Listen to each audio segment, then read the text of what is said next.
with none other than Rae Smith, who is the 2026 Cumberland County Democratic candidate. Well, thank you for being here, Millie, of course.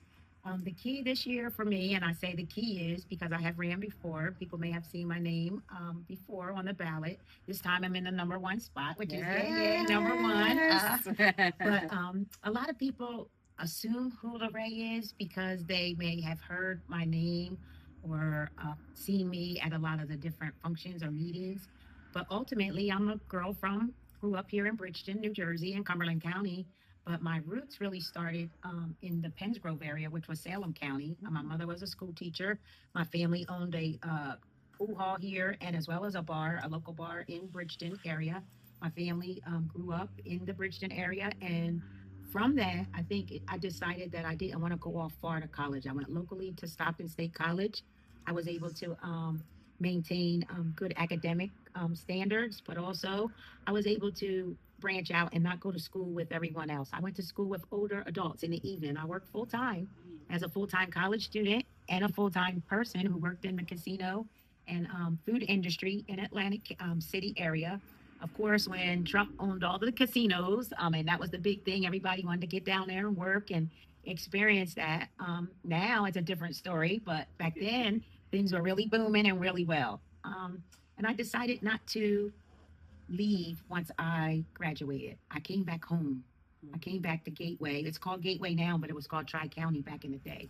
Under Mayor Kelly, Herb DeMayo, Gerard Velasquez, who's head of the authority, Mr. Anthony Scott, who's over the workforce development program here in Cumberland County. Nice. That was my beginnings. And from that, I just blossomed into economic development, social services. I'm working with the needy and homelessness, Head Start programs, and developing in economic development, transitional housing. And it gave me a sense of what community was about. And I realized they always say students always go off to college and never come back. And then I said, I'm here. I need to enroot myself here and find out what the community needs, what services are available to them and what they don't have. And if we don't have them, how are we going to fix it? So I was so eager coming back home to be a part of that it opened my eyes to the political world. And I said, wow, it's a lot of moving and shaking going on. How do I get a seat at that table? And that table was large at the time. But it took hard work. It took the opportunity to realize that we always could compromise. No matter what side or what aisle we're on, whether we're Republican or Democrat or independent, we all should find common ground. And not just common ground because it's within our heart and our passion, but for the people, because they are on levels of common ground.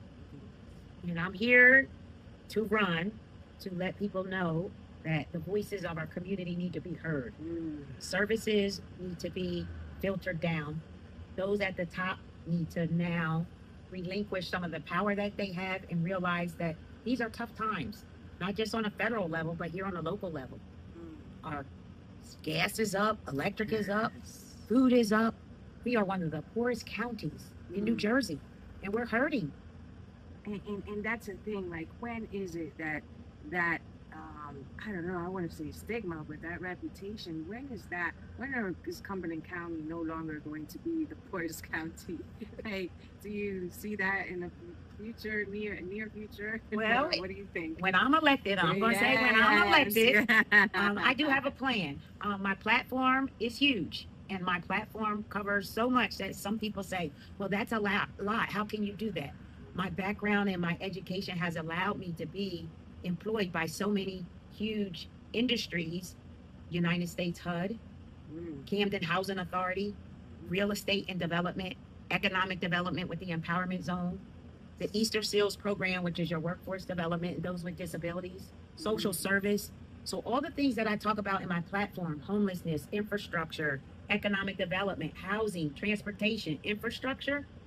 That's all from what I have developed in my career and been able to be successful at. I'm currently an educator and been an educator in the field since 2007. But as an educator, I could have went the route as an administrator, but I'm a people person. So what touched me more was being connected to the children and to their families and being able to service them when people may not be able to want to stay after school and be paid to do it. Was I going to be the person that stayed after school to tutor them without being paid? And yes, I did. And when they needed food, I wanted to make sure that there were food services or that I knew where to go to get family food. Or when their student came in and didn't have clothing, I wanted to make sure that I was connected in the community and knew the resources to send that parent to. So I didn't want to just be a person that was a teacher. I wanted to be a person that was still part of a parent collaborative, but also a community collaborative. And then people started saying, "You're a community leader, Rae." And I was like, "Oh, am I a community leader?" So now I'm a paraprofessional, I'm a teacher, I'm a community leader. Yes, and we know that we can depend on you. You're going to find resources for us. So it made me then realize that we do have a seat at the table, but we just need to open our voices. Mhm. And we have to get our people that are in our communities to engage with voting and get the people in that they know are going to support and help them. There's services out there, there's opportunity out there for everyone, but they just need an opportunity for somebody to listen to help them. Yes, and sometimes there's opportunities and resources out there. It's just connecting the people to the resources. There's sometimes a disconnect between the resource and the people being able to know about it or know where to go and how to do it or that it even exists. So Yes. that is great that you have been able to link people with resources that are available because that's a big issue. I believe for our people. And so it's safe to say you kind of know community needs better than maybe most people, being your your diverse background in the Absolutely. community. And so you feel that that is something that you bring to the table as a commissioner, would need to know exactly the people and what their needs are. Absolutely. We And would need to know the needs, but we also would have to know the financial side of it. By sitting on the land use board as chair, being part of economic development and building housing and overseeing housing and the budgets, the finances. I mean, you got to realize millions and millions of dollars comes into our county in different stages and departments. So you would really have to make sure that things are reconciled, that there's opportunity for grants to be written that come in, and then people to have their fair share. And one thing that I will say is that most people look at our county as being the poorest, but in some circumstances, there are leveraging dollars that we could actually leverage. I mean, we have the opportunity of being one of the biggest resources because we sit on land. We sit in an area in where I live at in Commercial Township. We have 5 sand companies that have the best sand that you can do anything with. I mean, those sand companies and their revenues, if people would do the research on it, they make millions and millions and billions of dollars off of the fine granite sand that is shipped out from this small little area. So what are we doing as a commissioner board, and what are we leveraging with the resources that we have here that other areas and cities don't have?